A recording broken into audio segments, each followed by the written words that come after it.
Hello friends, ഇപ്പോൾ നമ്മുടെ YouTube ചാനലിലേക്ക് എല്ലാവർക്കും സ്വാഗതം. ഇന്ന് നമ്മൾ ഉണ്ടാക്കാൻ പോകുന്നത് ചക്കക്കുരു വെച്ചിട്ടുള്ള തോരനാണ്. അതിന് ചക്കക്കുരു നമ്മൾ ഇതേപോലെ നൈസായിട്ട് നേർത്ത് കട്ട് ചെയ്ത് കൊടുക്കുക. ചക്കക്കുരു എല്ലാവർക്കും കട്ട് ചെയ്യാൻ കുറച്ച് പാടാണ്, എന്നാലും ഇതേമാതിരി കട്ട് ചെയ്ത് എടുക്കണം കേട്ടോ, എന്നാലേ അത് ഉണ്ടാക്കിയ ടേസ്റ്റ് ഉണ്ടാവുള്ളൂ. ഇനി അതിലേക്ക് നമ്മൾ ഉള്ളി ഇട്ട് കൊടുക്കുക, മഞ്ഞൾപ്പൊടി, മുളക് പൊടി, ഇതൊക്കെ ആവശ്യത്തിന് ഇട്ട് കൊടുക്കുക കേട്ടോ. നമ്മൾ എത്രയാണോ എടുത്തിരിക്കുന്നത് അതിന് കണക്കായിട്ട് ഇട്ട് കൊടുക്കുക. പിന്നെ ആവശ്യത്തിന് ഉപ്പ് ഇട്ട് കൊടുക്കുക. പിന്നെ അത് വേവാൻ പാകത്തിന് വെള്ളം ഒഴിച്ചു കൊടുക്കുക.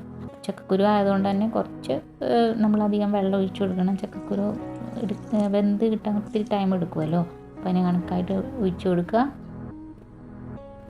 തിളച്ച് വരുന്ന സമയത്ത് സിമ്മിലിട്ടിട്ട് വേവിച്ചെടുക്കുക കേട്ടോ. ഫുള്ള് വെള്ളം വറ്റാനായിട്ട് കാത്തിരിക്കരുത്.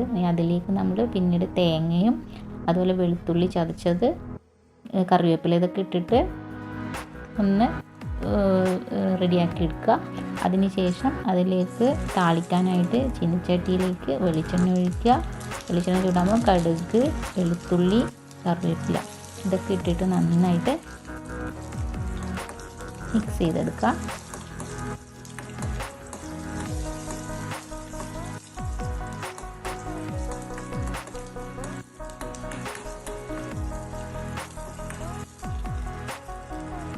ഇനി നമുക്കതിൽ നമ്മുടെ തയ്യാറാക്കി വെച്ചിരിക്കുന്ന തോരനിലേക്ക് ആഡ് ചെയ്ത് കൊടുക്കാം. അപ്പോൾ നമ്മുടെ രുചികരമായിട്ടുള്ള ചക്കക്കുരു തോരൻ തയ്യാറായിട്ടുണ്ട്. അപ്പോൾ ഇതെല്ലാവരും ഉണ്ടാക്കി നോക്കുക. വളരെ സിമ്പിളായിട്ട് ഉണ്ടാക്കാനാണ്, വലിയ ടൈം എടുത്ത് ഉണ്ടാക്കേണ്ട കാര്യമൊന്നുമില്ല. പെട്ടെന്ന് തന്നെ നമുക്ക് ഉണ്ടാക്കിയെടുക്കാൻ പറ്റും. ഭയങ്കര ടേസ്റ്റാണ് കേട്ടോ. അതൊക്കെ ഒന്ന് ഉണ്ടാക്കി നോക്കുക. അപ്പോൾ അതിൻ്റെ അഭിപ്രായങ്ങളൊക്കെ അറിയിക്കണേ.